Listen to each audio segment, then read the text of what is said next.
Hello mga kaprobinsya, so nag-crave ako ng mang-inasal dahil matagal na nga kami hindi nakakaulam. Kaya ngayong gabi ay mag-marinate na ako ng chicken para saktong-sakto bukas. Pwede na siyang iihaw at manuot na po yung lasa.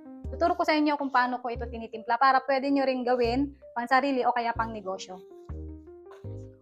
Meron ako ditong chicken, ayan, nakat ko na po siya. Tapos, meron akong tanglad, luya, bawang, vinegar, soy at saka brown sugar.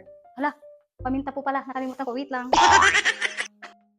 Una natin ilalagay yung paminta. 4 po na ano to ha, yung sachet yan. Huwag kayo maglalagay 2 to 3 spoon, pwede na yun. 2 to 3 teaspoon. Sorry, nabubulol. Ngayon lang kasi ako nag-video ng actual. Ayan na.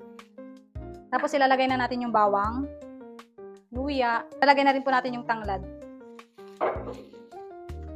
Yung suka. Toyo. Parang ikaw may toyo. Tsaka yung brown sugar. Sa brown sugar, pwede kayo magdagdag kung gusto niyo po talaga yung matamis. Yan. Tapos massage lang natin yan. Yun. Lalaki o sulit. Guys, ayan. Basta massage lang natin ng mabuti para kumapit yung yung lasa. Nabubulol ako. Mas mahirap pala pag actual video, no? Kaysa yung voice over.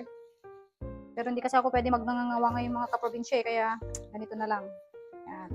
Tapos, ire-ref lang natin to overnight. Ibalik-baliktad na lang natin siya.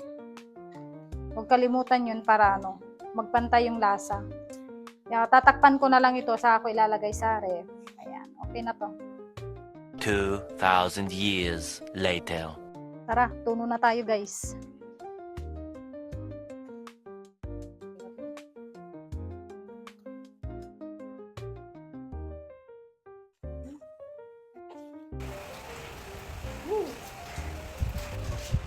Ang laki sabi, ano to, yung bako? Ha? Hindi itong boss mo? Parang ang laki sabi ng bako mo, sakto ba? Nagreklamo pa siyang malaki.